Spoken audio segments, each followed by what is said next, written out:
Hər vaxtınız xeyir, dəyərli izləyicilər. Azərbaycan saatındayıq və bu gün Natiq bəy Adilovla danışacağıq. Natiq bəy, hər vaxtınız xeyir olsun. Hər vaxtınız xeyir olsun, hörmətli tamaşaçılar, Qənimət bəy. Hərdən adama elə gəlir ki, nəsə informasiya axınları dayanıb, durub, yeni heç nə yoxdur. Bir də görürsən ki, Tarak İlham Əliyev çıxdı efirə, bir sürü material verdi və çıxdı getdi harasa. Özü üçün bu İlham Əliyevin Sürüşməyə. Sürüşməyə getdi. Dünənki söhbətləri də o qəbildən olan xeyli material verib. Mən açığı dünənki söhbətlə bağlı bir xırda bir video da hazırladım. Bugün YouTube'a qoydum. Onu müdafiə sənayesi sahəsi ilə bağlı bəzi söhbətlər eləmişdi. Orada da çox maraqlı şeylər var. İndi təbii ora hələ çatanda deyərik. Ailənin hərbi sənayini ələ necə götürməsi ilə bağlı, ələ keçirməsi ilə bağlı xeyli düşündürücü materiallar var. Amma hər halda belə başlayaq bunun mülki tərəfinə. Mülki tərəf də nədən ibarətdir? Həm ondan ibarətdir ki, bu nə ənənədir ki, İlham Əliyev ildə bir dəfə deyəsən çağırır yerli jurnalistləri, onlara olub keçəndən yaxşı-yaxşı nağıllar danışır. Təbii ki, Azərbaycan cəmiyyətini allatmaq üçün çoxlu faktiki material, rəhbər və istiqamət verici təkliflər və göstərişlər verir ki, cəmaatı necə inandırmaq lazımdır ki, həyat yaxşıdır, hər şey gözəldir, iş də var, yağ da var, ət də var, çörək də var, mahnı da var. Təxminən bu ruhda belə söhbətlər eləyir. Mən etiraf eləyim ki, mən o İlham Əliyevin bu danışıqlarına biraz qaçırda qulaq asıram. Çünki o qədər də fərqli olmur onun çıxışları. O qədər də fərqli elə bir şeylər olmur da. Məsələn, il ərzində nələrsə danışıbsa, hansı yalanları deyibsə, onların hamısını topalayır. Bu görüşlərdə bir daha təkrar edir. Amma güman edirəm ki, Natiq bəy, sən onu diqqətlə dinləmirsən. Sən belə hobbin var. Mənim peşə xəstəliyimdir, bəy. Bunun atasını, özün, bunları diqqətlə izləyirəm. Ona görə də sən bizə və əhaliyə daha dolğun məlumat verə bilərsən. Və mən əminəm ki, Azərbaycanlıların da böyük əksəriyyəti o söhbəti dinləmirdilər. Böyük səbir tələb eləyir, Qənimət bəy, çox doğrudur. Mən baxıram İlham Əliyevin bu çıxışlarının yayıldığı videolara, planlara, tirajlarına baxıram ki, bir neçə 100 nəfər dinləyib. Ölkənin prezidenti danışır orada. Strateji, qlobal, perspektiv məsələlər haqqında danışır, amma heç kim maraq olmur. Ona görə də biz gərək İlham Əliyevə kömək edək ki, onun səsi çatsın geniş dünyaya. Doğru. Qənimət bəy, müşahidəniz tamamilə obyektiv və doğrudur. Həqiqətən onun müsahibələrinə baxmaq böyük bir işgəncədir. Mən dünən 2 saat özümə zülm verdim. Bir axırıncı saatına baxa bilmədim. Çıxdım, danışdım. Kanalımda var, izləyicilər baxa bilərlər. Bacardığım qədər təhlil elədim. Yəni tamamilə içi boş söhbətlərdir. Ona indi söhbətimiz zamanı toxunaraq ayrı-ayrı detallarına. Amma istəyirəm əvvəlcə bir bu formata diqqət yetirək. Siz də dediniz ki, son illər İlham Əliyev bu mərəzə yoluxub, yəni jurnalistləri yığır, onlarla güya söhbət eləyir. Bilirsiniz, uzun illərdir İlham Əliyev bu barədə tənqid olunurdu ki, bu adam jurnalistlərin önünə çıxa bilmir. Demokratik dünyada jurnalistlərlə müzakirə xüsusi bir, belə deyək, ənənədir, vacib bir ənənədir. Biz qərb ölkələrində də görürük, bütün o demokratik qüsurlarına rəğmən Türkiyədə də görürük. Hətta bütün avtoritar rejimlərin banisi, atası olan Putin özü də o mətbuat konferansların kifayət qədər canlı keçirir. Hələ mən qərb ölkələrini demirəm də, siz də biz də şahidik ki, Makronu televiziyaya çıxardanda onun heç ağzını açmağa imkan vermirlər. 2 dəqiqədən bir sözün kəsirlər. Onun, belə deyək, ciyarın dağlayan suallar verirlər. Amma İlham Əliyevin yaratdığı bu mənzərə nədir? Artıq 3-4 ildir bunu eləyir.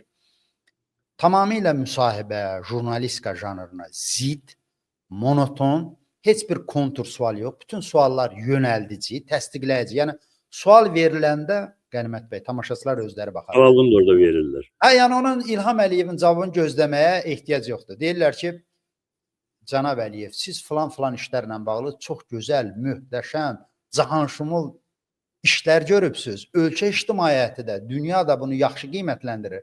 Və siz özünüz nə deyə bilərsiniz? Yəni bütün o Belli suallara olur. baxsaq, Evet. tamamilə bu janrdadır. Yəni bir dənə kontur sualı yoxdur və bir dənə cəmiyyətin halına toxunan sual Kontur yoxdur. cəhənnəmi belə neytral sualı yoxdur yəni. Ümumiyyətlə sual yoxdur demək Sual istəyirəm. yoxdur. Sual yoxdur. Sən yaxşı oğlansan, biz hesab edirik yaxşı oğlansan, sən özün necə Bu barədə yaxşı oğlan olduğu tərifləyə necə bilərsən. Bu Sən da necə yəni olub biz ki, sən yaxşı oğlan olmusan yəni? heç olmaya desəydilər ki, bu yaxşı olmağın düsturunu bizə də öyrət. Onu da demirlər. Bu da təəccüblü deyil də. Yəni bütün faşist rejimləri, diktatura rejimlərinin qarşısında duran birinci iş nədən ibarət olur? Tənqidi səsləri boğmaq. Onun sırasında da jurnalistika gəlir. Bütün jurnalistikanı öldürüb. Azərbaycanda azad mətbuatı məhv eləyib. Jurnalistləri həbsə göndərən adam jurnalistlərin qarşısına çıxıb nə danışa bilər? Onun ora yığdığı öz aktyorları, marionetkalardır. Suallar da yəqin ki, nə tamaşaçılar, nə biz şübhə eləmirik ki, bir ay əvvəlcədən prezident aparatında İlham Əliyev tərəfindən hazırlanıb göndərilib. Amma Qənimət bəy, hətta bu hazırlanan, nöqtəsinə, vergülünə qədər planlaşdırılan səhnə olduqca cansıxıcı, monoton, mənasız olur. Adını çəkməyəcəm, sizin də yaxşı tanıdığınız bir rəhmətli siyasətçi var idi. O, jurnalistlərlə müsahibəni belə eləyirdi. Əvvəlcədən sualların da özü yazırdı, cavabını da özü yazırdı və amma o yaradıcı yanaşırdı. Məsələn, mötərəzi açırdı ki, filan kəs müəllim bu suala əsəbləşdi, güldü. Yəni özü yazırdı bu sualları, əziz tamaşaçılar. İndi ölüb arxasızca danışmayayım, belə də pis adam deyil idi. Amma onun belə bir şakəri var idi ki, mətbuata müsahibələri özü yazırdı. Yəni sualları özü yazırdı. Təbii cavabı da özü verirdi. Amma ora bir ovqat qatırdı. Yəni möhtərəzi açırdı ki, bu yerdə o yumruğun stula vurdu. Kinayə ilə yanaşdı. Yəni İlham Əliyev heç olmuyor rəhmətlik siyasətçidən öyrənib özü hazırladığı suallara bir canlı cavab verə bilər. Və ən əsası nədir Qənimət bəy? Mən bu tamamilə neytral pozisiyada bu müsahibəni dinlədim və dedim ki, ilahi, bu Xarici İşlər Nazirlərinin konfransıdır və yaxud da nə bilim hansısa bir düşüncə mərkəzinin dünyanı idarə etməklə bağlı müzakirəsidir. Azərbaycanın real həyatına dair, sadə vətəndaşların həyatına dair burada söhbət olmadı. Ancaq xarici uğurlar, Qoşanağara kimi, Qoşanağaranın ritmi kimi ancaq bu təkrar oldu. Xarici siyasət belədir, xarici siyasətimiz elədir. O uğur buradan gəldi, bu uğur oradan gəldi. Yəni uğurun biri bir köpükdən. Özümüzü qoyuruq sadə Azərbaycanlı yerinə, hətta İlham Əliyevə neytral yanaşırıq. Bu uğurları görəndən sonra bütün Azərbaycanlıların haqqıdır ki, yaxşı, bu qədər uğurlar varsa, bu qədər zəfərlər varsa xarici siyasətdə və bizim halımıza niyə təsir eləmir? Niyə sadə Azərbaycanlının məişətinə, dolanışığına, işinə, gücünə, bahalığına, haqsızlığına bu təsir qoymur?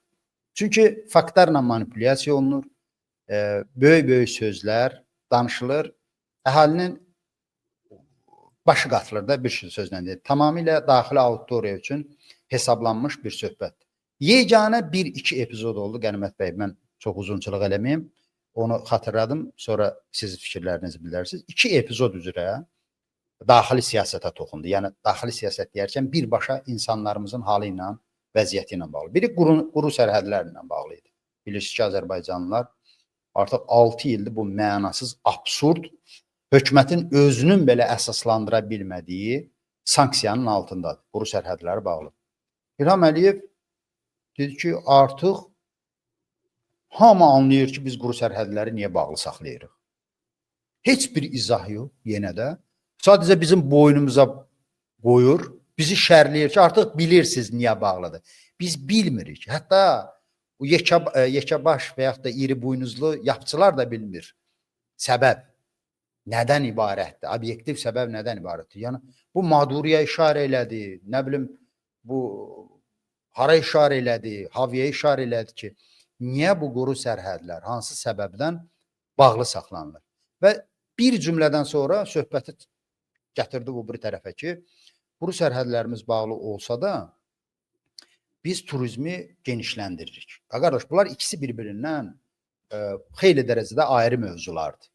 Yəni, turizm gözəl, turistlər gəlsin, baxsın ölkəmizə, ləzzət alsınlar Bəs bu yerli Azərbaycanlı üçün nə düşünürsən? Bu sərhədlərin bağlı saxlanılması, axı biz çox aydın şəkildə bilirik ki, həm hüquqi cəhətdən ciddi konstitusiya pozuntusudur. İnsanların hərəkət azadlığını sən məhdudlaşdırırsan. Hüquqi əsası yoxdur. Yəni nə Covid yoxdur, nə təhlükəsizliklə bağlı bir məsələ yoxdur. Sən özün Azərbaycanı sabitlik adası kimi dünyaya təqdim edirsən ki, dünyanın hər yeri aşıb, daşır, kriminal götürüb gedir. Biz sabitlik adasıyıq. O bir tərəfdən sərhədi bağlayırsan.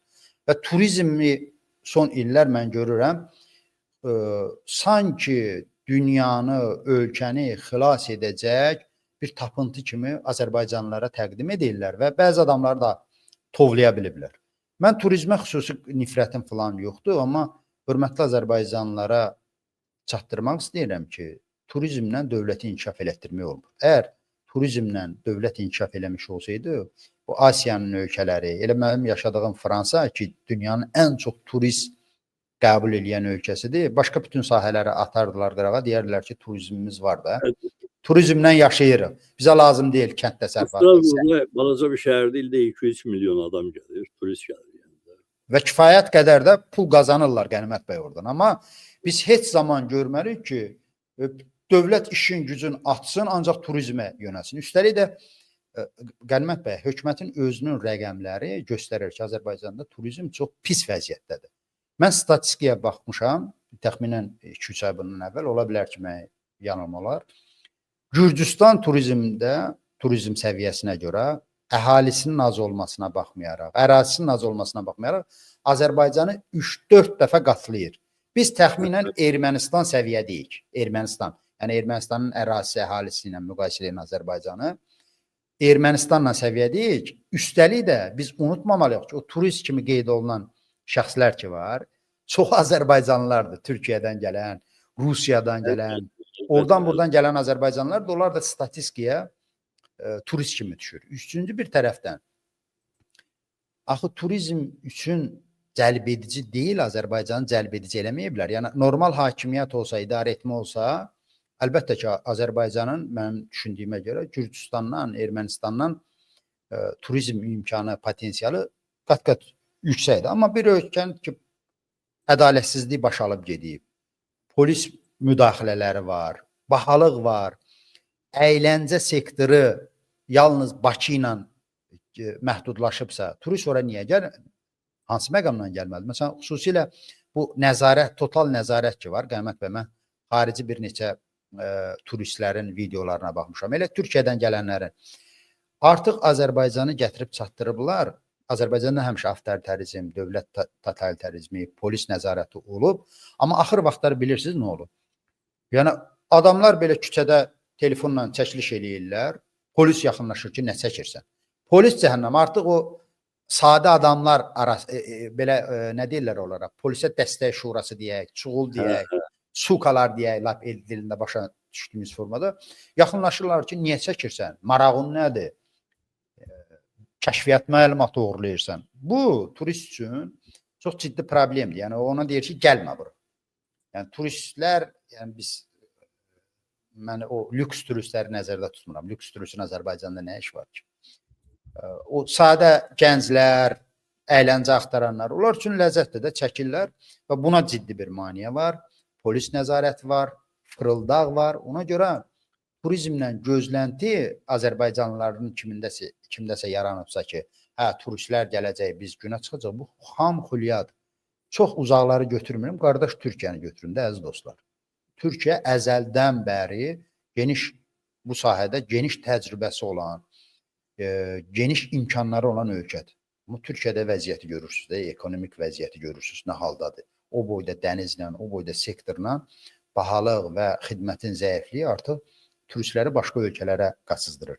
Xülasə, ora gəlmək istəyirəm ki, turizm mövzusu da son illər cəmaatın başın qatma mövzusuna keçib, amma yüngülvarı təhlil eləyəndə bu məsələni görürük ki, növbəti fiyaskolardan biridir. Azərbaycan xalqı əgər o rahat çıxan, yüksək gəlir gətirən, neftdən, qazdan nəsibini almayıbsa, necə inanmaq olar ki, bunlar turizmi inkişaf elətdirəcəklər və biz ağ günə çatacaq.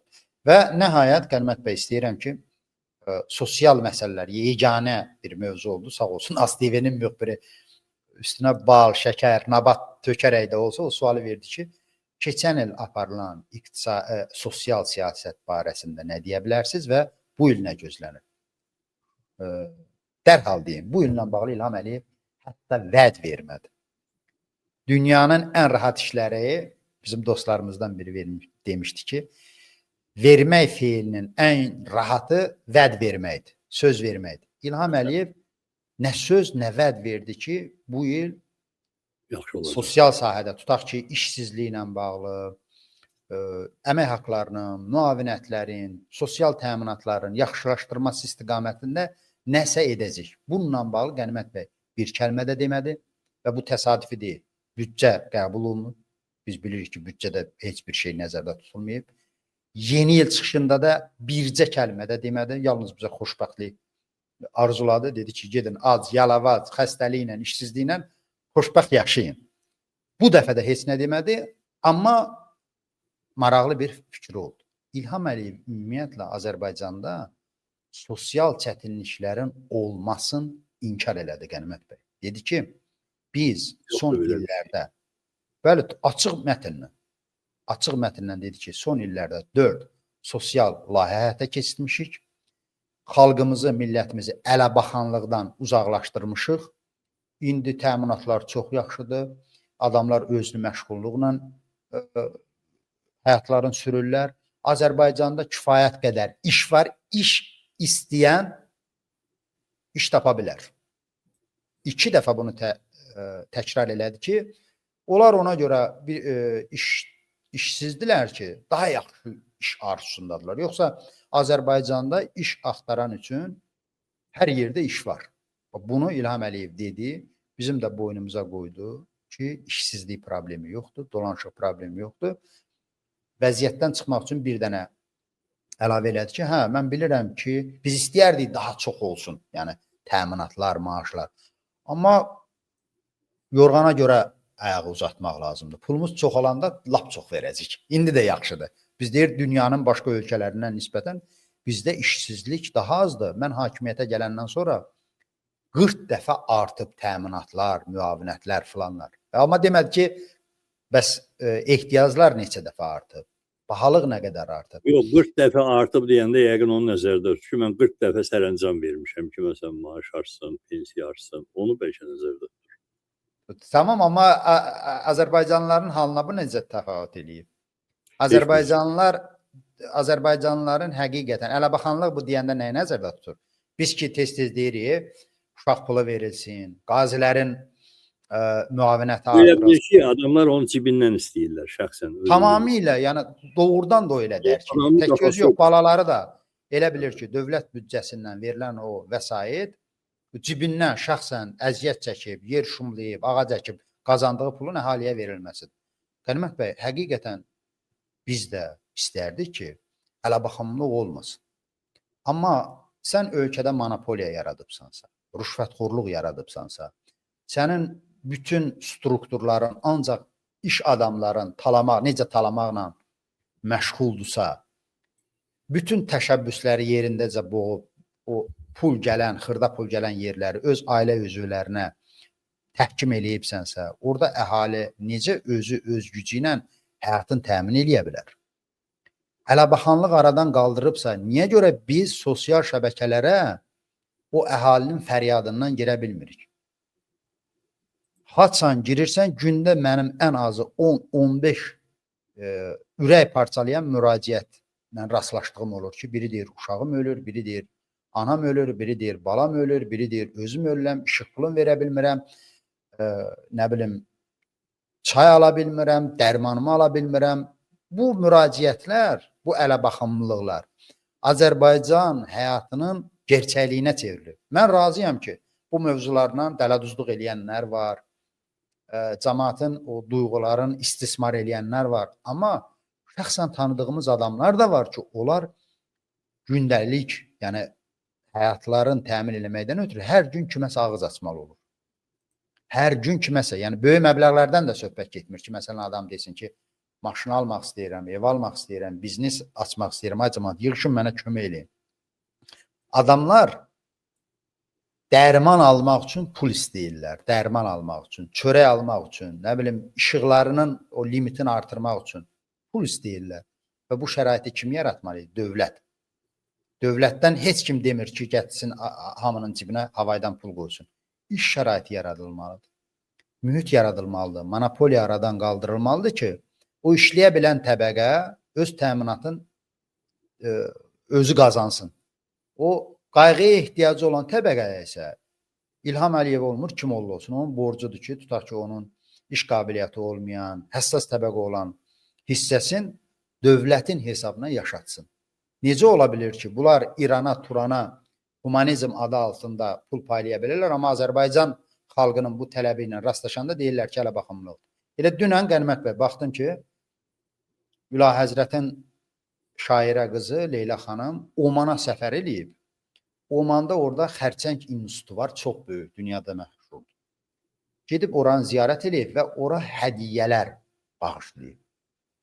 Hədiyyə vermək çox gözəl, xeyirxahlıq filandır. Amma Omandan, əziz dostlar, natiqə qulaq asmayın, götürün Azərbaycanın imkanlarını tutuşturun.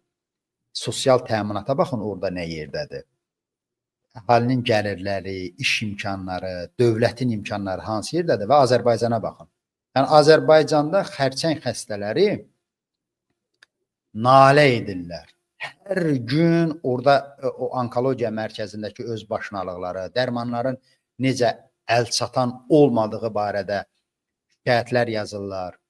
Əli bəy neçə dəfə bu mövzu ilə bağlı dövlətə müraciət edib ki, bu daşı ətəyinizdən tökün, min cür mənasız yerlərə pul xərcləyirsiniz. Dövlət öz üzərinə götürsün bu xərçəng xəstələrinin müalicəsini.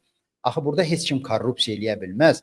Kimin düz biz düşünə bilərik ki, geçsin xərçəng xəstəliyinin müalicəsi üçün dərmanları alsın, xəstə olmadığı halda. Töksün onu şirin çayına, bozbaşına, desin ki, yiyeyim. Xəstədir də, bu adamların həqiqi ehtiyacı var, dəqiq uçotları var. Bu adamları görməzdən gəlirlər. Yeri gəlmişkən onkologiya mərkəzinin rəhbəri də İlhamın dayısıdırmı, yoxsa dayısı oldu Əziz Əliyev. Gedirlər Omana hədiyyə verirlər. Oman xərçəng mərkəzinə Leyla Əliyevə hədiyyə verir və bunu humanizm aktı kimi Azərbaycanlılara çatdırırlar. Çox uzun danışdım Qənimət bəy. Mən xeyli notlar tutmuşdum onun çıxışları ilə bağlı. Yox, problem yoxdur. Zaten mən əvvəldə dedim ki, sözün həqiqi mənasında mən onu biraz qaçırda dinləmişdim. Yəni, bu qədər əhatəli onsuz da... Açığı çox üzr istəyirəm Qənimət bəy. Mən də 2 saat mənim də müqavimət, dirəniş göstərib qulaq asmağımda səbəbim o idi ki, dedim bunun dostu, qardaşı Maduro ağır günlərdədir. O bərbəzəkli çıxışları verəndə... O barədə danışmadı, eləmi? Dedim ki, bəlkə bu yad eləyəcəkdir. Axı, bu biz İlham Əliyev necə tanıyırdıq? Anti-imperialist, dünyada kolonizmlə, bir dövlətin başqa dövlətə müdaxilə etməsi ilə mübarizə aparan qəhrəman lider kimi tanıyırdıq axı. Qoşulmayanlar hərəkatında, iclaslarında bu şeypur çalırdı. Hədəliyirdi. İndi bunun dostun, qardaşın talihin ironiyasına bax ki, bu müsahibə verən halda New York məhkəməsinə çıxardıb arvadı ilə bir yerdə mühakimə edirlər. Dedim, görün, belə yüngül formada da nəsə danışacaq, yox, ağzın betonladı. Bir kəlmə də dostuna vəfa borcunu ödəmə. Mən doğrudan o məsələ çox maraqlı olardı danışığı. Mən hətta ona konspekt də vermişdim. Facebookda yazmışdım. Bilmirəm, yəqin ki, qarşınıza çıxmışdı. İzləyicilər də görüblər Facebookda. Bu sadəcə olaraq doğrudan bir dəfə də dünən idi, yoxsa nə vaxt danışdım ki, bu bir ironiya idi təbii ki. Trolların falanların səfərbər eləmişdilər. Mən sizə pislik eləmirəm, mən sizə konspekt verirəm ki, münasibət bildirin. Məsələn, Bəşər Əsəd olayında olduğu kimi İlham Əliyev bu məsələyə də münasibət bildirə bilərdi də. Zalim deyib lənətləyə bilərdi də. Bəşər Əsədlə güya Maduronun İlham Əliyev üçün hansı fərqləri var ki? Həmin o zalim, diktator, tarixin zibilliyi sözlərin burada da istifadə edə bilərdi. Amma burada proses bir qədər fərqli şəkildə getmişdi deyin. Yəqin İlham Əliyev ürək eləmədi. Qənimət bəy, Bəşər Əsəd bəli, buyurun. Hətta mən niyə dedim ki, trolların səfərbər eləmişdilər? Mən gözləyirdim ki, mənim o yazım çox paylaşıldı. Hətta bəzi Facebook dostlarım o rus dilinə də mənə istinad eləyərək, tərcümə eləyərək paylamışdılar. Oralarda da müzakirə falan gedirdi. Dövlətin orta və yaxud aşağı səviyyədən olan nomenklatura vahidlərinin hansısa da münasibət bildirə bilərdi. Yox, ancaq trollar. O yazıqlar da gicələ qalıb ki, axı biz buna nətər eləyək? Əliyevin özünün rəsmi münasibəti yoxdur. Birdən təklif eləyərsən, sabah adam çıxıb bunu deyər. Birdən təklif eləməzsən və yaxud nəsə deməzsən, sonra deyərlər ki, niyə sən o hücumda iştirak eləməmsən ki? Belə bir sarsaq bir vəziyyət yaranıb. Amma əlbəttə bir ironiyaydı o. Sadəcə konspektsiz qalanda bu ironiyanın qarşısında da adamlar həyəcan keçirirlər, çaşbaş qalırlar. Çünki konspekt verən adamlar nəsə deməlidirlər. Trump indi bunlarla güya dostluq. Adam bir hərəkət eləyib. Bəlkə də istəyəcək, hələ bilmək olmaz. Bəlkə də departamentdən falandan deyəcəklər ki, sən niyə Maduro məsələsindən falan münasibət bildirməmsən? O da çıxıb deməlidir. Gözləyək elə. Çünki orada hadisələrin hələ qırxı çıxmayıb. Amma mən bayaq dedim, o çıxışda bir hərbi sənaye ilə bağlı bir şeylər deyib. Azərbaycanda hərbi sənayenin özəl sektora keçməsi prosesi var. Çoxlu sayda şirkətlər var.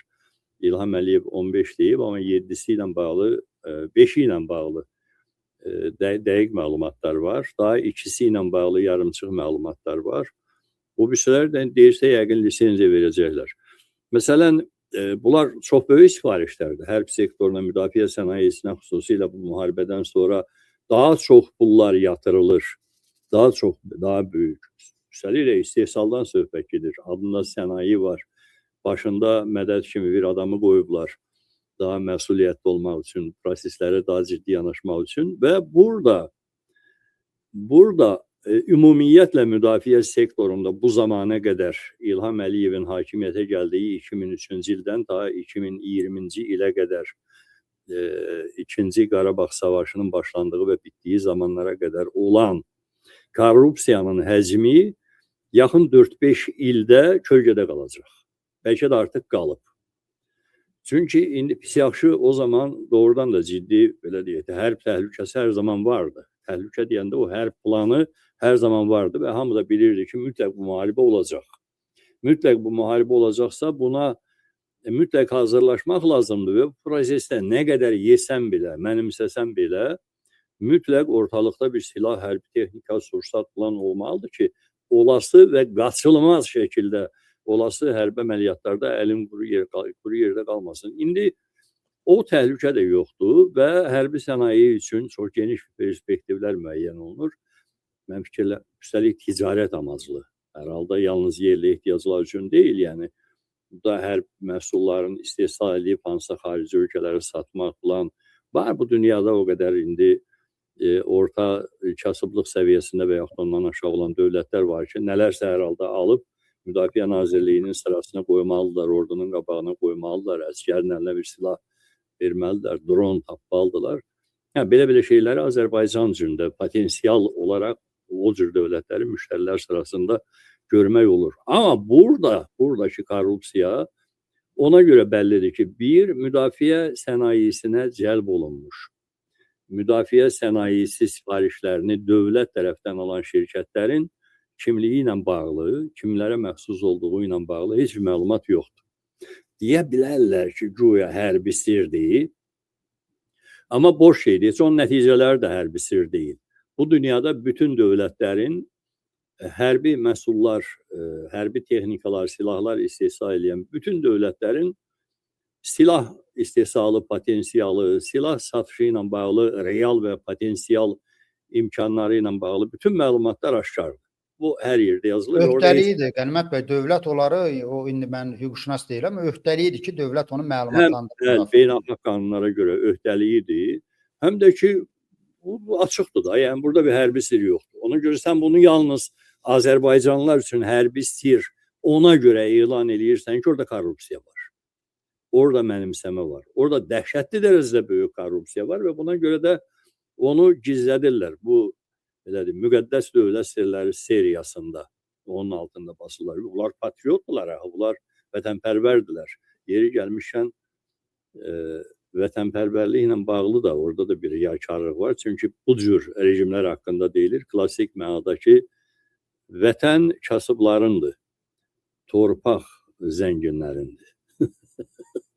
Yəni orada torpaqpərvərlik ola bilər bunların qanında, genində, fikirlərində, düşüncələrində, amma Torpaq heç- barəsində də elə bəlağətli poetik çıxışlar elədi İlham Əliyev. torpaq bunlarındır, Ye- əlbəttə. Hə, Torpaq- deyir Qarabağa gedəndə Mirşahin ona pas verdi ki, Ulu Öndərə belə sual verdim torpaqla bağlı. O işğaldakı torpaqlarımızı xatırlatdı. Ha, indi torpaqlarımız qayıdıb, siz torpaq deyəndə nə nəzərdə tutursunuz? O da uzun-uzun danışdı, amma bir dənə maraqlı həqiqi fikirdir. Dedi, indi Qarabağa səfər eləyəndə baxıram, deyirəm, ilahi nə gözəl qara-qara torpaqlar var, buranı yaxşı əkib becərmək. Ay sağ ol, deyil, torpaq. Onun Hə, üçün yəni torpaqdır. indi onu yapçılar, trollar yoza bilərlər ki, cəmaət edəcək, amma cəmaatımız hələ ki o Qarabağ torpaqlarına həsrətdirlər. Yenə rəqəmlərlə manipulyasiya edirlər Qənimət bəy. Deməli 70 minə çatdırıb. Bir 2-3 ay bundan əvvəl demişdi ki, 50 min insanı orada yerbeyer eləmişik. Bu cəmaata belə indi cəmaatı da qınamalı deyil. Əhalinin hamısı bizim kimi borclu deyir ki, bu rəqəmlərin dalınca düşsün, həqiqəti axtarsın. Ümumiyyətlə gör biz nə günə qalmışıq ki, bunun hər çıxışından sonra lupa götürüb axtarırıq ki, bu hansı söz düz deyib, hansı söz yalan deyir. Yəni dövlət başçısı doğrunun həqiqəti danışmalıdır. Danışa bilmədiyi həqiqətlər barəsində qoy sussun, amma yalan, açıq-aşkar yalan danışmamalıdır.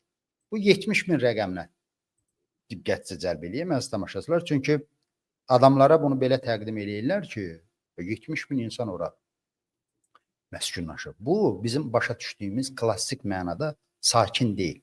Ora köçən Azərbaycanlıların bu 5 ildə ümumi sayı, rəsmi rəqəmləri nəzərdə tuturam. Hələ biz bilmirik, onlar orada yaşayır, yaşamır. 5-7 min civarındadır. 7 min.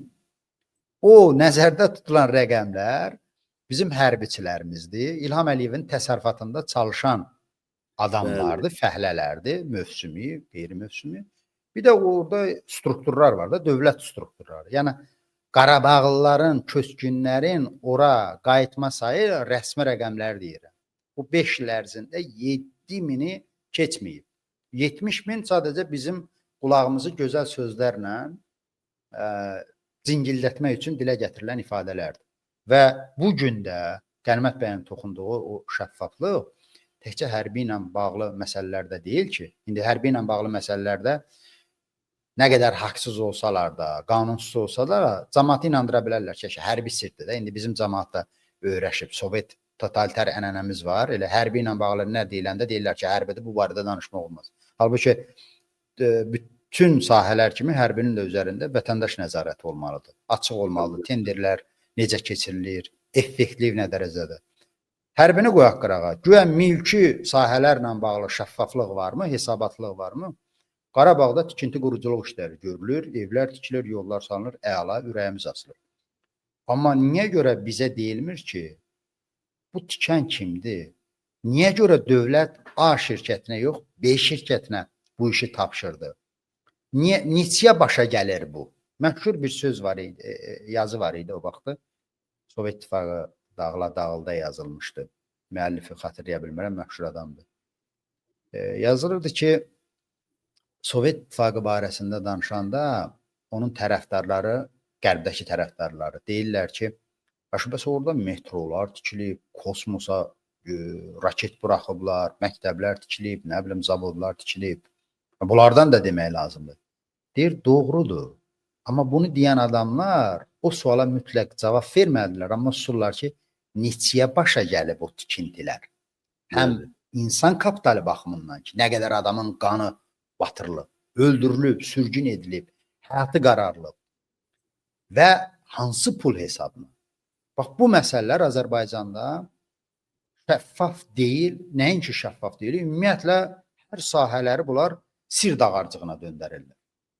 O haqda danışmaq olmaz, bu haqda danışmaq olmaz, falan sualı vermək vətənə xəyanətdir, falan şey haqqında danışmaq xarici düşmənlərin marağına xidmət eləməkdir və Azərbaycanı Qənimət bəy model olaraq bu sərhədlərin qapalı saxlanması, Əli Kərimli başda olmaqla müxalif liderin, fəalların həbsxanaya atılması, xaricdə fəaliyyət göstərən tənqidçilərin susturulması perspektivdə ona hesablanıb ki, inanın bunu zarafat eləmirəm.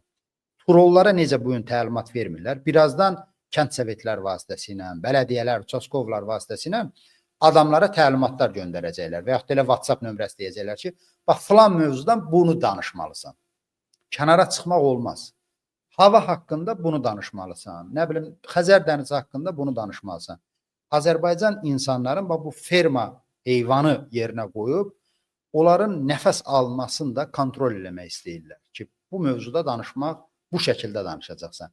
Və mən tamamilə əminliklə deyirəm bu hakimiyyətin mahiyyətini bildiyimə görə, bugün o aspara şikayətlənənlər var. Tutaq ki, işsizlikdən, İlham Əliyevin adını çəkmədən deyirlər, adını çəkmədən nazirləri hədəf alırlar ki, bu nazirlər yaramazlıqlar eləyir, prezidentin göstərişlərin yerinə yetirmirlər.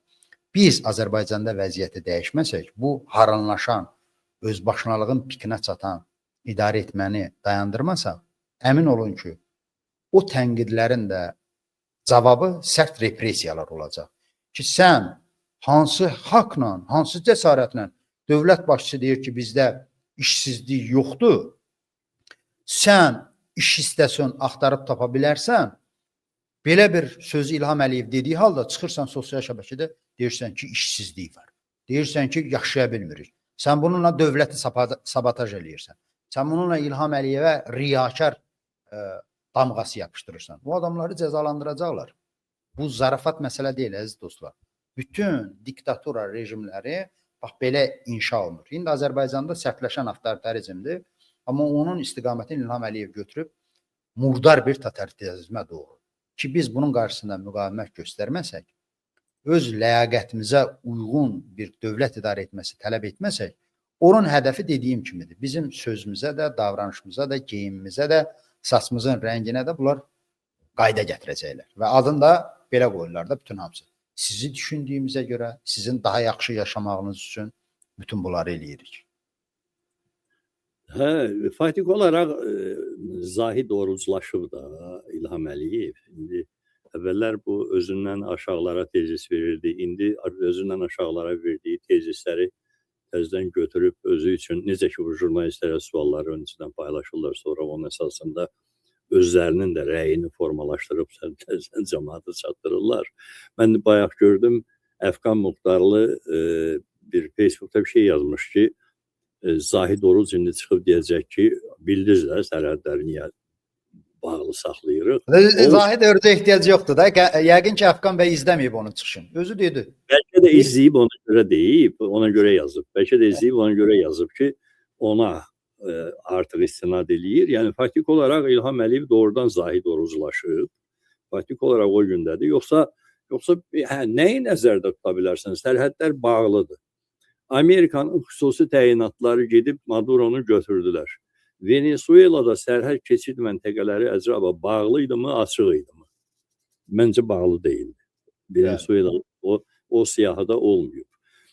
Bir də bu hərbi təcavüz üçün gələn əvləh sərhəd elçinin Quliyevdən icazə almır. Sərhəd keçid məntəqələrinə... Məktubadın filmində necədir? Aç qapını səni öldürməyə gəlmişəm.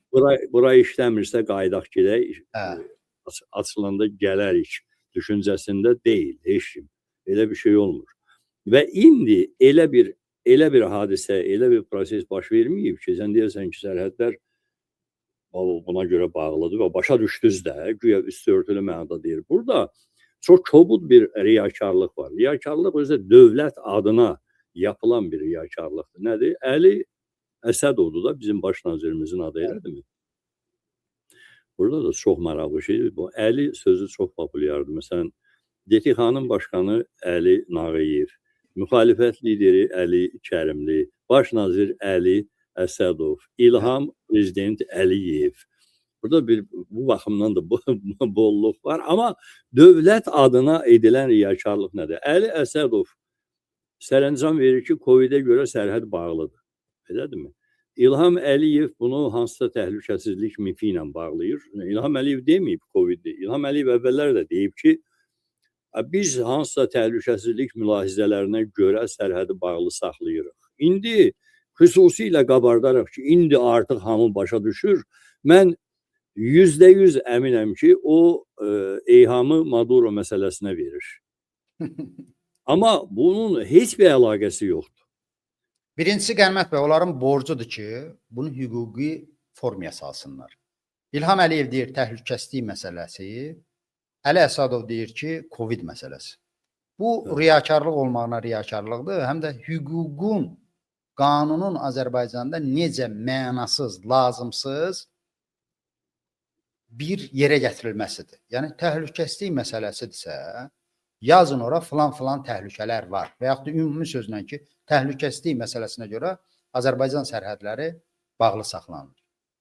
Yəni ələ salırlar. Əslində Qənimət bəy, bütün avtoritar, totalitar rejimlərin bir həddi olur. Qudurğanlığın bir həddi ki, yəni cəmiyyəti tamamilə saya salmırsan. Yəni onun formal da olsa onun rəyin qəbul elədiyi özü göstərmirsən. Baxın, mən bəzi adamlar kimi Heydər Əliyevlə İlham Əliyevi müqayisə edib Heydərə üstünlük verənlərdən deyiləm və o müqayisələrdə əsassız sayıram. Heydər Əliyev də İlham Əliyev qədər yırtıcı, antidemokratik, sülalə rejimini yaradan bir adam olub da bundan nə gözləyirik? Amma Heydər Əliyev o cəmiyyəti İlhamdan daha maraqlı manipulyasiya eləyə bilirdi. Cəmiyyətin özünü anlaması üçün materiallar verə bilirdi. Nəyi nəzərdə tuturam?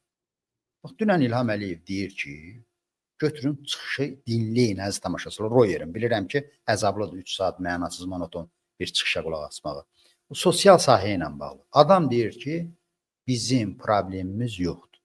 Bizim pulumuz aşıb daşır. Dövlətimiz əla vəziyyətdədir. İş tökülüb qalır. Sadəcə adamlar ya tənbəlliyinə ya da daha yaxşı iş istədiyinə görə işləmirlər. İşsizlik yoxdur, ədalət yerindədir. Xırdapara şeylər var, onlar da düzələcək. Belə bir halda o problem içində qovurulan insanın başına elə bil təzədən bir quvalt vurursan da. Hər şey yaxşıdır. Hər şey yaxşıdır, amma mən batıb gedirəm. Heydər bunu başqa cür eləyir də. Mən miflər yaratmışdı. Onun KKB-də ixtisasından irəli gələn mən Eldar Mahmudovun yazdığı, yəqin ki yazmamışdı, kiməsə yazdırmışdı. Heydər Əliyevi tərifləyən bir neçə cümlə var idi. Biri çox dəqiq idi, yazmışdılar. Onun həmkarlarına istinadən demişdilər ki, Heydər Əliyevin çox yaxşı hekayə yaratma, mif yaratma bacarığı var. Yəni əsassız bir şeyi hekayələndirə bilir, təqdimat verə bilir ona, insanları inandıra bilir. Bax, o zaman, o çətin günlərdə, Heydərin zamanında insanlar həqiqətən indiki kimi çox ağır yaşayırdı. Amma Heydər Əliyev müəyyən miflər, hekayələr yaradıb cəmiyyətin şuurunu ötürmüşdü ki, adamlar onları görəndə biraz toxtayırdılar. Nə deyirdilər? Biz keçid dövründəyik. Neft müqavilələri keçid dövrüydü. Hə. Bəli, uzun müddət yazdılar da Qənimət bəy. Keçid dövrü, keçid dövründən sonra da elə dedilər keçid dövründəyik. Bəli. O qurtarmırdı, o lənətə gəlmiş keçid. Qurtarmırdı. Özəlləşmə gedəcək. Torpaq islahatı gedəcək. Neft gəlirləri gələcək. Qaçqınlarımız var, torpaqlarımız işğaldadır. Yəni bir 7-8 belə mövzular yaratmışdılar ki, adamlar çətinliyindən şikayətlənəndə, o mövzular gözlərinin qabağına gələndə ya toxtayırdılar, ya inanırdılar, ya da belə də yola verirdilər. Amma indi o hekayələr yoxdur Qənimət bəy. İlham Əliyev qıpqırmızı adamlara deyir ki, siz gözəl yaşayırsınız. Bütün dünya bizə həsəd aparır. Hə, çox olmalıdır, amma çoxun da ən zəngin adamlar da çox istəyir də. Siz yaxşı yaşayırsınız. Lap yaxşı ola bilər, amma indi pulumuz olduqca da bu da artacaq. Amma fakt bugünkü vəziyyətə nə deyir? Deyir, ədalət bizim cəmiyyətdə yerini tapıb. Qanunlar hamısı qaydasındadır. Sosial sahəndə də elə bir siyasət həyata keçirmişik ki, əhali ələ baxan səviyyədədir, gözəl şəkildə dolanır. Yəni, belə bir halda o cəmiyyətin düşünə bilən hissəsi, şuurlu hissəsi özünə sual verməlidir ki, necə olub ki, bir dövlət başçısı öz cəmiyyəti ilə bu cür hörmətsizcəsinə davrana bilir. Qıpqırmızı ona yalan deyir. onun nəinki yaralarına məlhəm olmaq barəsində düşünmür. Deyir, ümumiyyətlə sənin yaran yoxdur, sən yara kimi təqdim elədiyim məsələ sənin izzətindir, sənin belə deyə bərbəzəyindir. Problem zad yoxdur, sən onu problem kimi başa düşürsən. Təxminən elə bir şeydir və bu bizim pulumuz var söhbətləri də açığı o ötkəmlik, pulun çoxluğunu qabartmaq o da təsadüfi deyil. Hə, orada valyuta fondunda, ehtiyatlar fondunda, Milli Bankın və yaxud mühit fondunda nə qədər pullar var, planlar var. O barədə mənim şəxsən elə bir dəqiq təsəvvürlərim yoxdur. Deyilən statistik məlumatlara da inanmamaq üçün, ən azı şübhə altına atmaq üçün kifayət qədər hamımızın əsaslarımız var. Çünki bunlar nəyi deyirlərsə yalan deyirlər. Məsələn, 2 gün əvvəl belə bir statistik müşahidənin nəticələrini yazmışlar ki, güya Azərbaycanda belə çıxırdı ki, hər 2 ailədən birinin elə bu günü bugün maşın almaq imkanı var. Əhalinin hardasa 98,neçə% hər gün ət və ət məhsulları, o cümlədən balıq alıb yeyir. Bu, Azərbaycan Dövlət Statistika Komitəsinin adına çıxarılmış bir nəticə idi. Yəni, mən elə ötəri olaraq dedim. Amma ona görə də bütün bu statistik məlumatlar ki, Prinsiya İlhamın özünün də səsləndiyi rəqəmlər əlbəttə yalan olur həmişə. Çünki real rəqəmləri necə təhrif etməyi və hansı həddə qədər şişirtməyi İlham Əliyev şəxsən özü statistika komitəsinə tapşırır ki, orada hər şey ən nümunəvi ölkələrin biraz üstündə olmalıdır. Amma bizim pulumuz var ötkəmliyi, Natiq bəy, mən sizi və hamını əmin eləyirəm ki, İlham Əliyevin öz pulunun yaratdığı ötkəmlikdir. Özü özünün, bilir də, o dövlətin valyuta fondluqlar ehtiyatları onu çıxıb o tərəfə. Özünün nə qədər pulun olduğunu adam çox yaxşı bilir. Və hədəfi də dünyanın çox varlı adamlarının siyahısına düşməkdir, qeyri-legal olsa da, indi əlbəttə legal olaraq o deyənməz ki, məsələn, mən nə bilim, o birisi dünya milyarderləri var da, o siyahıda adım olsun, çalışır ki, o siyahıda görünməsin, amma yeri gəlmişən siyahını xatırladım, Elon Musk'ın 717 milyard dollarla birinci yerdə olduğu siyahı var. Burada Larry Page var, 258 milyard. Bunlar Amerikanlardır. Larry Ellison var, 245 milyard. Jeff Bezos var, Google'du, 238 milyard. Sergey Brin var, 238 milyard. Bu da Zuckerberg, Facebook 223 milyard. Bernard Arnault Fransızdı, 193 milyard. Jensen Huang, bu yəqin Kitaydı, 163 milyard. Yeni Amerikan Warren Buffett 146 milyard. Bir də qəribə bir bayraqla Amancio Ortega, hər halda bu da nəsə İspanza dolar. 146 milyard. Bunlar dünyanın ən varlı 10 adamıdır. Və İlham Əliyev bu siyahıya %100 həsrətlə baxır. Və yaxud da orada 10-cu, 11-ci yer plan kimi, bəlkə də 10-cu, 9-cu yer arasında özünün ora düşə biləcəyini görür. Və bu qədər artımdan sonra adamda əlbəttə ötkəmlik yaranır.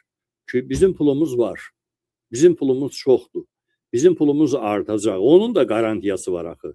Bu, hər gün bir yeni korrupsiya sahəsi və istiqaməti yaradılırsa, adam əlbəttə fikirləşir ki, arxain olmaq üçün kifayət qədər böyük əsaslar var. Bizim pulumuz var, o qədər milyardları olan adam, özünün həyat təminatları, sosial qayğıları, ümumiyyətlə həyat perspektivlərinin maliyyə təminatı var da, yalnız özünün yox, bütün nəslinin nəcabətinin zərrə qədər belə əndişəsi yoxdursa, o doğrudan insanları başa düşmür ki, bunlar nə istəyirlər ki? O narazılıq niyə olmalıdır ki? Yəni, ölkədə bu qədər pul var. Hətta o fikirləşir ki, yaxşı, mənim milyardlarım var, amma ölkədə bu boyda şirkətlərimiz var, holdinglərimiz var, bu qədər işlər görürük, bu qədər adamları məşğul eləyirik. Bunlar niyə narazıdırlar ki? Yəni, necə ola bilər ki, onun 100 milyardı var, amma hansısa Azərbaycanlı 100 manat tapa bilmir. O artıq, o müqayisənin predmetindən uzaqlaşıb, kosmik sürətlə uzaqlaşıb. O 1970-ci illərdə NASA 2 dənə Voyager buraxıb göyə, Günəş sisteminin lap uzaqlarına getmək üçün. Onlar indi Günəş sistemindən çıxıblar, 20 milyar kilometr uzaqlaşıblar yer kürəsindən. Gediblər də Günəş sistemindən də çıxıblar. Onlar prinsipə nəzərdə tutulmuşdu ki, Neptuna vurana qədər getsin, çatsın, oraların şəklini çəkib göndərsin. Amma olur da, məsələn, NASA bir Marsaxod göndərir, Marsı tədqiq eləmək üçün. Nəzərdə tuturlar ki, 2 il, 3 il orada işləyəcək. Onu görsən 15 il işləyir də, bütün davamlı da, indi vurub məhv eləyəs deyirlər ki, işləyir, texnikadır, xarab olmur. Bəli. Bütün proqnozları 5-10 dəfə üstələyir. Voyagerlər göndərilmişdi Günəş sisteminin ən uzaq cisimlərinə qədər. Onlar getdilər, oradan kalan şəkil çəkdilər, göndərdilər, sonra da getdilər yenə, üz o tərəfə. Hələ də 76-cı ilin avadanlığı ilə təsəvvür edirsiniz nədir? 76-cı ildə nə bilim, indiki ilə müqayisədə texnologiya yox idi deməkdir. Amma onlar elə uçur. Yarım əsr bundan əvvəldən söhbət gedir. Onlar elə uçur və bəşəriyyətin bu zamana qədər ən uzaq məsafəyə göndərə bildiyi iki yaradılmış kəşfdir, ixtiradır. Niyə bu misalı çəkirəm? İlham Əliyevin bax bu milyardları artdıqca onun Azərbaycan xalqının qayğılarından, həyatından o Voyager qədər məsafədə uzaqlaşması müşahidə olunur həmin bu açıqlamalarda. Ki, necə ola bilər ki, adamların doğrudan qayğıları olsun. Bəlkə də səmimi şəkildə o elə bilir ki, Azərbaycanda hamı yaxşı yaşayır. Səmimi şəkildə. Çünki o boyda milyardlar var, bəy. 100 milyarda olan adam çevrəsində bu qədər bir ölkənin əhalisinin 70-80% qədər kasıb adamın olduğunu özünə sinirə bilmir. O bariyer var, o milyardların bariyeri. Ona imkan verməyə də bilər. Bir də ki, üstəlik naturaca axı, mahiyyətcə İlham Əliyev siyasi proseslərin nəticəsində ora gəlib çıxmış adam deyil. Adam Gəlmət bəy, bir dənə möhtərəzə açıb bir əlavə verim. O dolanışığından şikayətlənən insanlar ki var, Azərbaycanlılar. Mən məhz İlham Əliyevin çıxışına əsaslanaraq deyirəm ki, İlham Əliyev onlara təhqiramiz gözlə baxır. Bilirsiniz, istinadım haradır? Azərbaycanlılar xatırlayacaq, bir dəfə o Sərkisyan haqqında dedi ki, belə ağıllısan pulun olsun da, pulun olardı. Yəni, özü ağıllı göstərirsə. Məsələn, o vaxt Sərkisyan nəsə demiş, dedi ki, belə ağıllısınızsa, pulunuz niyə yoxdur? Bu Azərbaycan insanlarının o bəzi deyir, mən siqnalları qəbul edirəm, mənə siqnal ötürün. Dünən yenə də deyib. O siqnal verən Azərbaycanlılar var ki, ay cənab prezident, biz yaşaya bilmirik, dolanışıq yoxdur, işsizliyi var, filan var. Onların hamısına mən daxil. Toy kimi baxır. Bax, bizə, özümü deyirəm, sizi demirəm. Kim ki yaşayışından Azərbaycanda şikayətlənir, təhqiramiz gözlə baxır ki, onun nətər yəni, ağlın varsa pulun olmalıydı. Yoxsa deməli sən ağlın yoxdur, ölməlisən. Hələ baxansan. Həqiqətən onun, Qəlmət bəy, onu da ona görə qınamıram ki, bu adam pambığın içərisində böyüyüb, təminatlı ailədə olub, çətinlik görməyib və atasının idarə etməsində də xalqla bağlılıq, demokratiya, azadlıq, humanizm, bu şeylər olmayıb. Heydər Əliyev KKB tərbiyəsi qanlı bir tərbiyə, üsul idarənin yetişdirməsi idi. İnsanlara onlar predmet kimi baxırdılar. Naşükür, naxələf bir varlıq kimi baxırdılar. Heydər Əliyev hakimiyyətə təzə gələndə gündə deyirdi, sonra İlham Əliyev də deyirdi ki, mən hakimiyyətdən gedəndən sonra bir nəfər mənə salam vermədi, məni yada salan olmurdu, hamısı yüz döndərdilər. Bunların ata-bala təfəkkürləri budur ki, hakimiyyətdə qalmaq yeganə vasitədir ki, xalq sənə hörmət eləsin. Onlar qəbul ediblər ki, bu xalq əzilməlidir, ehtiyat içərisində saxlanılmalıdır. Əks halda biz onlardan özümüzə qarşı ancaq negativ bir şey görəcəyik. Təhqir, nə bilim, alçaldıcı bir şeylər. Prinsipcə düz də deyirlər. Çünki onların xalqa yanaşması normal deyil axı. Sən əsir götürübsən, Maduro kimi olsun, Qəddafi kimi olsun, Əsəd kimi. Sən güclə, yumruqla insanları özə yaltaqlıq elətdirirsənsə, xeyr ola sən yıxılandan sonra onlar o təzyiq aradan qalxandan sonra bu yetim Elman Nəsirov niyə görə özünə əziyyət verib, abrın ayaqlar altına atıb səni tərifləməlidir yenidən. Başı da xarab olmayıb ki, kitab yazmış alim adamdır.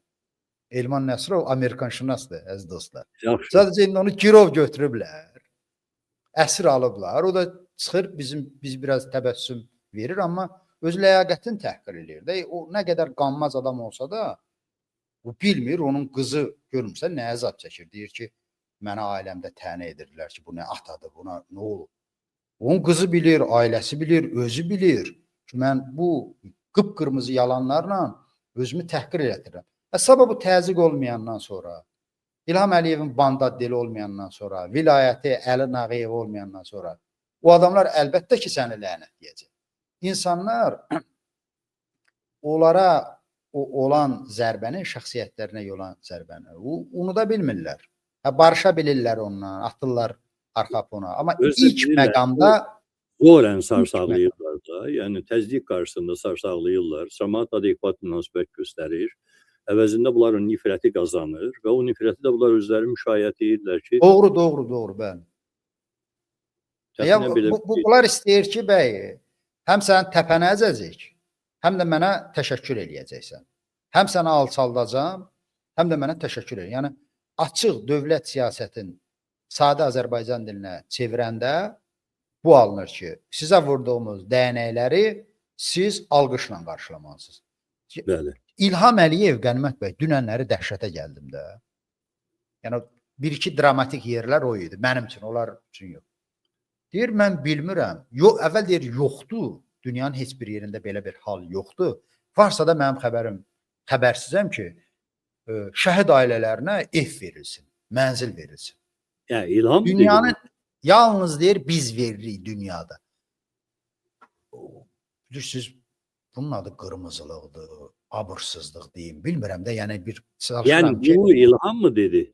İlham Əliyev şəxsən 2 dəfə dedi ki, əvvəl qazı biraz lap bərk bastı ki, dünyanın heç yerində yoxdur. 2-ci dəfə dedi ki, bəlkə də var, mən bilmirəm ki, şəhid ailələrinə hansısa dövlət ev versin. Ay qardaş, mən Amerikanı demirəm, Fransanı demirəm, qərb dövlətlərini demirəm. Aşağımızda, yuxarımızda, sağımızda, solumuzda ölkələr var. Türkiyədə bunun xəbəri yoxdur ki, şəhid ailələrine dövlət hansı qayğını göstərir. İndi bu işğalçı qırmızı Rus ordusu haqqında şəhid ifadəsini işlətməyəcəm. Amma milyonlarla Azərbaycanlı bilir orada ölən, corbacor olan Rus əskərlərinə Rus dövləti hansı təminatı göstərir, bilinmir. Acından ölən Ermənistanda şəhid ailələrinə, onlarda da şəhid saymayaq qoyub. Ölən hərbiçilərə olan təminatdan bizim xəbərimiz yoxdur. İnternet var, Google var. Həlak olan hərbiçilərə Qənimət bəy Ermənistanda rəqəmi deyəndə yanlış ola bilər, amma 4-5 dəfə Azərbaycandakından çox pul verir. 20.000 dollardan yuxarıdır. İranda ümumiyyətlə həlak olan şəhidlər üçün fondlar var. Yəni şəhid ailələrinə hansı güzəştlər var. Yəni bu cür qırmızı yalan deyə bilir də Azərbaycana və bununla fəxr eləyir. Ki mən bu cür yalanları utanmadan, rahat şəkildə çıxıb efir qarşısında deyə bilirəm. Və gözləyir ki, bu cür yalanlar alqışlansın. Sən tamaşaçılarımız unutmasın. İndi bir dəfə Arif Məmmədov, diplomat, yaxşı söz işlətmişdi ki, İlham Əliyev son illər korrupsiyasını kamuflyaj eləyir. Yəni, hərbi geyimlə kamuflyaj eləyir də. Yaxşı söz. Qarabağ zəfərindən sonra, bizim bu şəhidlərin, qazilərin qəhrəmanlığından sonra bu bütün yaramazlıqların üstünə o hərbi uniformanı çəkmək istəyir. Niyə yadımızdan çıxıb ki, prezident aparatının önündə şəhid ailələrin bunlar sürütləyirdilər. Şəhid analarının videoları bugün də YouTube'da, bizim arxivlərimizdə durur. Nə idi onların günahı? Onlar demirdilər ki, İlham Əliyev, bəsdir, hakimiyyətdə dədənlə bir yerdə yarım əsr oturubsan, indi düş şəhid ailələri idarə edəcək. Belə tələb eləmirdilər ki, demirdilər ki, deputat sənin o yaramaz təyin etdiyin adamlar yox, biz şəhid ailələr olacaq. Belə demirdilər. Deyirlər ki, bizim balalarımız canlarını verib 90 neçənci ildən dövlət özü üzərinə öhdəlik götürüb ki, onlara 10.000 mi, nə qədər mi pul verilməlidir. Verin onu. Vermirdilər. Nə vaxt verdilər əziz dostlar?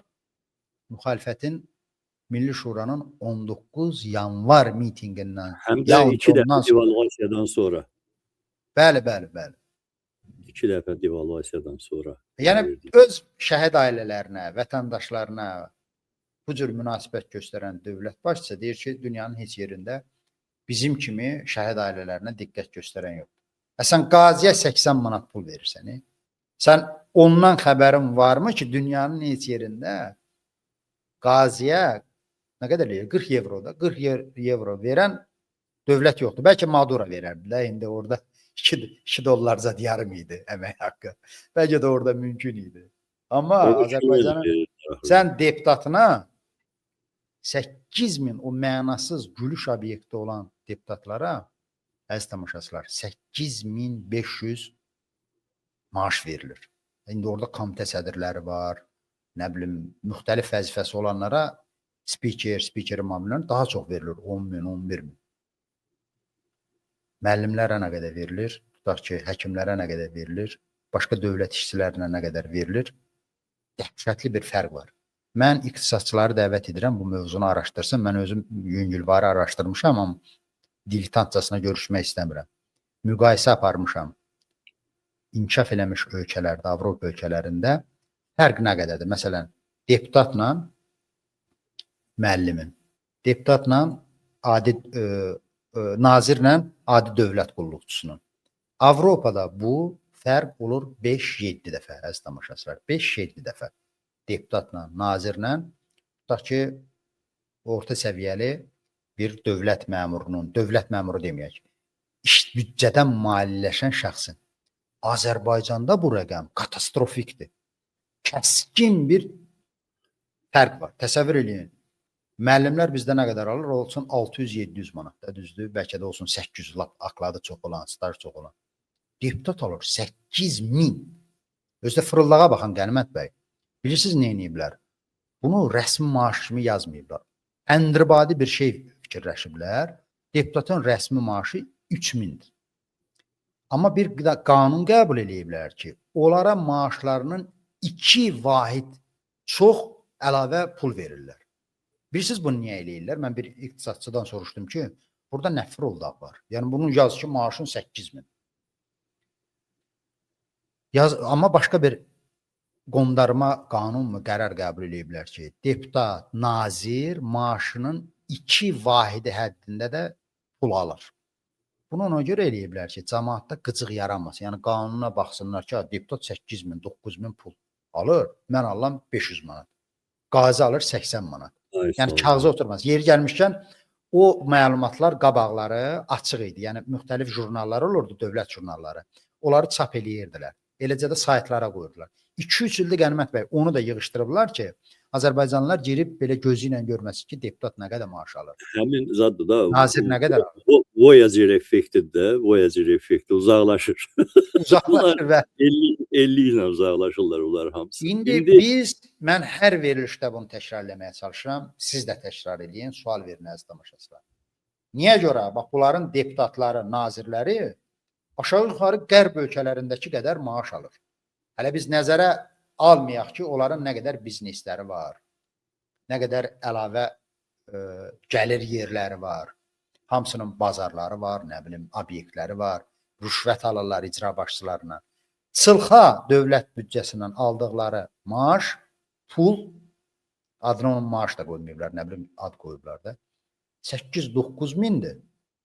Amma adi əhali, sadə əhali, hətta işləyən təbəqə alır dilənçi miqdarında pul.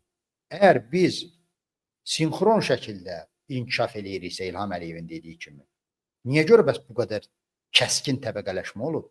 Niyə görə dövlət məmurlarının sürdükləri maşınlar, xidməti maşınlar Avropa məmurlarının sürdüyü maşınlardan da bahadır? Amma əhali pis gündə yaşayır. Düzdür, indi biz deyirik pis gündə yaşayır. İlham Əliyev bu faktı qəbul eləmir. Onlar deyirlər ki, əladır. Amma biz özümüz öz güzaranımıza baxaq. Nə deyəcəkdim? Mütləq münasibət bildirmək olacağımız bir məsələ var. Bu Venezuela hadisələrinin fonunda hökumətdən, yəni Azərbaycan hökumətindən hələ də hansısa lütf gözləntilərimi, yoxsa qəribə mücərrək gözləntilərim olanlar belə deyirlər ki, Trump yalnız Maduronu deyil, bütün Venezuela xalqını təhqir eləyib, dövlətini təhqir eləyib. Bu baxımdan, hətta mən bayaq bir rast gəldim, biri yazır ki, mənim şəxsi düşmənim olsa belə, mən arzulamaram. Birincisi, bu kiminsə arzusu ilə baş verən bir hadisə deyil. Trump'ın orada onu hansı motivlə eləyib, onu İlham Əliyev yaxşı bilər, dostdular. Bir görüş üçün 186 milyon dollar pul verib, lobby təşkilatlarına Amerikada görüşüb. Yəqin ona uyğun da bir dəfə belə görüş deyil ki, yəqin ondan sonra da hansısa kontaktların, kimlərinsə vasitəsilə işçi kontaktların saxlanılmasına nail olublar. Yoxsa 186 milyon çox nəyin pul yəni. Belə bir görüş şəkil çəkdir. 3-4 dənə oyuncaq açar al, bu 186 milyon eləmir. Yəni özü onu dəqiqləşdirə bilər. Trump'ın daha hansı motivləri vardı. İkincisi əcəb var. Görəsən Maduro Venezuela xalqını, İlham Əliyev Azərbaycan xalqını, Bəşər Əsəd Suriya xalqını, Ben Ali Tunis xalqını və siyahını uzada da bilərik. Çox mu təhqir eləyib, yoxsa Trump Amerikanlar Venezuela'ya girəndə Venezuela xalqını çox mu təhqir eləyiblər? Doğrudan da belə bu retorik sual zad deyil, çox ciddi üzərində düşünülməli olan bir sualdır. Ümumiyyətlə bu diktatorlar beynəlxalq qanunları daha çox pozurlar, yoxsa pozmurlar? Yoxsa yəni öz ölkəsinin çəpərini çəkib, qapısını da mismarlayıb, bağlayıb ki, özünüz bilirsiniz də, millət nəyə görə bağlamışam, xoşbəxt yaşayasınız deyə. Bu, içəridə hər cür heyvərəliyi, hər cür zındıqlığı və alçaqlığı törətmək, həmin ölkənin xalqını təhqir etmək, bu beynəlxalq qanunlara uyğundur, yoxsa uyğun deyil? Varmı elə beynəlxalq qanunlar ki, onlar diktatorlara öz ölkələrinin xalqlarına zülm və sitəm yaşatmaq haqqı vermiş olsun? Necə olur bu, yəni? Əksinə Qəlmət bəy, çox yaxşı yerə toxundunuz. Mən o gün statusda yazdım. Beynəlxalq hüquq dediyimiz şey təməli dayanır 2-ci Dünya müharibəsindən sonra qəbul edilən Ümumdünya İnsan Haqları Bəyannaməsinə. Təməl.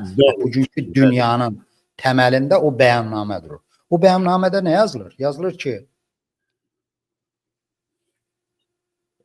ədalətsizlik, tiranlıq, özbaşınalıqdan zara gələrək əhalinin qiyam qaldırılmasının qarşısını almaq üçün bu bəyannamə qəbul olunur ki, sadə şəkildə deyim, stat vermək istəmirəm. Adam balası kimi dövlət yaradırıq dünya üzərində, adam balası kimi. Orada ədalət təmin olacaq, insanların ləyaqətinə hörmət ediləcək. Yəni, bugünkü dünya dövlətləri imza atıb ona, qoşulub ona görə ki, mən bu dövləti ona görə qururam ki, dövlət süni bir aparatdır. Bunu bəşəriyyət özü düşünüb, tapıb.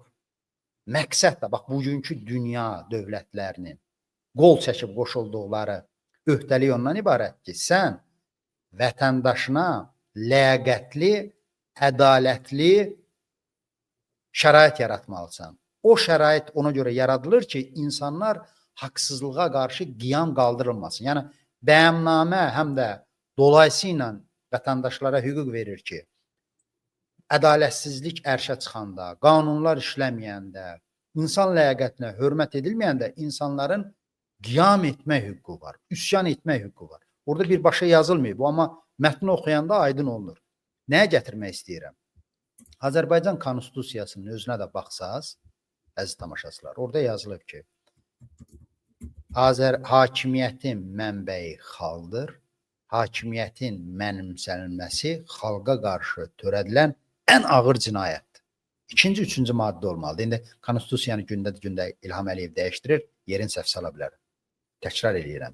Hakimiyyətin mənimsənilməsi xalqa qarşı ən ağır cinayətdir. Bu, yerli qanunlarla da belədir, beynəlxalq qanunlarla da belədir. Ona görə hansısa diktatorun, debil diktatorun, öz o Ramiz Mehdiyev və Putinin ideyası idi də bu. İlham Əliyev də onu mənimsəyib. Suveren demokrat. Yəni, çəpəri çəkmişik, burada nə istəyir, eləyə bilər. Elə söhbət yoxdur. İkinci bir tərəfdən, indi mən özümü beynəlxalq ekspert yerinə qoymaq istəmirəm. Bu hüquq da insanların, beynəlxalq hüquqda, yerli hüquqda insanların qarşılıqlı anlaşma ilə qəbul etdiyi bir şeydir də, yaratdıqları bir şeydir. Sən özün hüququn bir tərəfin inkar eləyəcəksənsə, oynamayacaqsansa qarşıdan, qabaqcadan müəyyən edilmiş qanunlar əsasında, onda sənin şikayətlənməyə haqqın olmur. Venezuela xalqın 30 milyonluq xalqın Qənimət bəy 8 milyonu mühacir oldu bu son illərdə. 8 milyonu. Ukraynada müharibə gedir. 2 milyon hakim partiyanın üzvü vardı. Qənimət bəy 5-ci il olacaq da müharibə, yoxsa 4-cü il olacaq? 4-cü il tam olacaq. 4 il tam olur. Ha. Düzdürmü? Təxminən Ukraynanın əhalisi biraz çoxdur Venezuela'dan, düzdürmü? Yoxsa elə təxminən eyni olmalı? Yok, 45 milyon falan da Ukrayna'da. 45 milyon təxminən idi. 4 ildir Rusiya kimi əjdaha tökmədiyi bomba qalmayıb Ukraynanın başına. Ukraynadan o qədər adam qaçmayıb, Qənimət bəy. Ukraynadan 5-6 milyon.